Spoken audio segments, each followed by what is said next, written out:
JDS ಪಾಳಯಕ್ಕೆ ಮೈತ್ರಿ ಅಂತ ಒಂದು ಪ್ರಾದೇಶಿಕ ಪಕ್ಷವಾಗಿ ತನ್ನ ನೆಲೆಯನ್ನ ಗಟ್ಟಿ ಮಾಡಿಕೊಳ್ಳುವಲ್ಲಿ ಈ ಮೈತ್ರಿ ಬಹಳ ಅನಿವಾರ್ಯ ಆಗಿತ್ತು ಜೆಡಿಎಸ್ ಪಾಳಯಕ್ಕೆ. ಹಾಗಾಗಿ ಬಟ್ ಲೋಕಸಭೆ ಚುನಾವಣೆ ತನಕನ ಅಂದ್ರೆ ಇಲ್ಲ ಅನ್ನುವಂಥ ಉತ್ತರ ಸಿಗ್ತಾ ಇದೆ. ಮುಂದಿನ ಯಾವುದೇ ಚುನಾವಣೆ ಇದ್ರೂ ಕೂಡ ನಾವು ಒಟ್ಟಿಗೆ ಹೋಗ್ತೀವಿ ಅನ್ನುವಂಥ ವಿಚಾರವನ್ನ ಸ್ವತಃ ಆ ಪ್ರಾದೇಶಿಕ ಪಕ್ಷದ ನಾಯಕರೇ ಈ ಮಾತನ್ನ ಹೇಳಿರೋದ್ರಿಂದ ಬಹಳ ಮಹತ್ವ ಪಡೆದುಕೊಂಡಿದೆ. ಬಟ್ ಕಾರ್ಯಕರ್ತರು ಕೆಲಸ ಮಾಡ್ತಾರೆ. ಸಂಧಾನ ಸೂತ್ರ ಏನೋ ಆಗಿದೆ.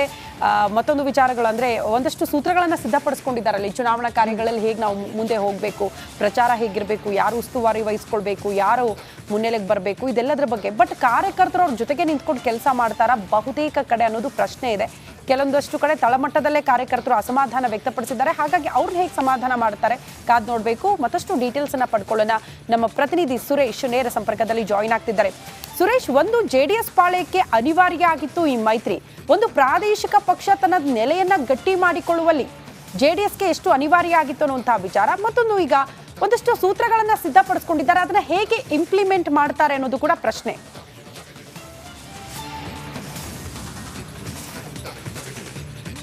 ಖಂಡಿತವಾಗ್ಲೂ ಶ್ರುತಿ, ಆಡಳಿತಾರೂಢ ಕಾಂಗ್ರೆಸ್ ಸರ್ಕಾರವನ್ನು ಸಮರ್ಥವಾಗಿ ಎದುರಿಸಬೇಕು ಅಂತಂದಾಗ ಬಿಜೆಪಿ ಮತ್ತು ಜೆಡಿಎಸ್ನ ಮೈತ್ರಿ ಅನಿವಾರ್ಯ ಆಗಿತ್ತು. ಸೊ ಇದೇ ನಿಟ್ಟಿನಲ್ಲಿ ಈಗ ಮೈತ್ರಿ ಕೂಡ ಆಗಿರ್ತಕ್ಕಂಥದ್ದು. ಹಾಗೆ ಆ ಮೈತ್ರಿಯ ಸಕ್ಸಸ್ಗೆ ನಾಯಕರು ಒಂದಷ್ಟು 10 ಸೂತ್ರಗಳನ್ನು ಕೊಟ್ಟಿರ್ತಕ್ಕಂಥದ್ದು. ಆ 10 ಸೂತ್ರಗಳಲ್ಲಿ ಪ್ರಮುಖವಾಗಿ ಇಬ್ಬರು ಕಾರ್ಯಕರ್ತರನ್ನ ಯಾವ ರೀತಿಯಾಗಿ ಬೆಸೆಯಬೇಕು ತಳಮಟ್ಟದಲ್ಲಿ, ಮತ್ತು ಇಬ್ಬರು ಕಾರ್ಯಕರ್ತರು ಏನು ಜೆಡಿಎಸ್ ಮತ್ತು ಬಿಜೆಪಿ ಇಬ್ಬರು ಕಾರ್ಯಕರ್ತರು ಮತ್ತು ಸ್ಥಳೀಯ ಮುಖಂಡರುಗಳು ಏನಿರ್ತಾರೆ ಅವರಿಬ್ಬರು ಮುಖಂಡರು ಕಾರ್ಯಕರ್ತರುಗಳು ಸಮರ್ಥವಾಗಿ ಸರ್ಕಾರವನ್ನು ಅಂದರೆ ಕಾಂಗ್ರೆಸ್ನ ವಿರುದ್ಧ ಹೋರಾಟ ಮಾಡೋದಕ್ಕೆ ಸಮರ್ಥವಾಗಿ ಏನು ಸಜ್ಜಾಗುವ ನಿಟ್ಟಿನಲ್ಲಿ 10 ಸೂತ್ರಗಳನ್ನು ಮಾಡಿರ್ತಕ್ಕಂಥದ್ದು. ಅದರಲ್ಲಿ ಪ್ರಮುಖವಾಗಿ ಇಬ್ಬರೂ ಕೂಡ ಸಮರ್ಥವಾಗಿ ಸರ್ಕಾರದ ವೈಫಲ್ಯಗಳೇನಿರುತ್ತೆ, ಕಾಂಗ್ರೆಸ್ ಸರ್ಕಾರದ ವೈಫಲ್ಯಗಳನ್ನು ಒಟ್ಟಾಗಿ ಎಲ್ಲರೂ ಕೂಡ ಜನರಿಗೆ ಪ್ರಚಾರವನ್ನು ಪಡಿಸಬೇಕು. ಜೊತೆಗೆ ಈ ಮೈತ್ರಿ ಏನಿದೆ, ಈ ಮೈತ್ರಿ ಕೇವಲ ಇದೊಂದು ಲೋಕಸಭಾ ಚುನಾವಣೆಗೆ ಮಾತ್ರ ಸೀಮಿತ ಆಗಿಲ್ಲ. ಈ ಮೈತ್ರಿ ಮುಂದಿನ ಬರತಕ್ಕಂತಹ ವಿಧಾನಸಭೆ ಚುನಾವಣೆಗಳು ಇರ್ಬೋದು, ಸ್ಥಳೀಯ ಸಂಸ್ಥೆಗಳು, ನಗರಸಭೆ ಇರ್ಬೋದು, ಚುನಾವಣೆಗಳಿರ್ಬೋದು, ಹಾಗೇನೇ ಜಿಲ್ಲಾ ಪಂಚಾಯತ್, ತಾಲೂಕು ಪಂಚಾಯತ್ ಚುನಾವಣೆಗಳು ಕೂಡ ಅನ್ವಯ ಆಗತ್ತೆ ಅಂತಕ್ಕಂಥ ಒಂದು ಸಂದೇಶವನ್ನು ನಿನ್ನೆ ಜೆಡಿಎಸ್ ಹಾಗೆ ಬಿಜೆಪಿಯ ವರಿಷ್ಠರು ಕೊಟ್ಟಿರ್ತಕ್ಕಂಥದ್ದು.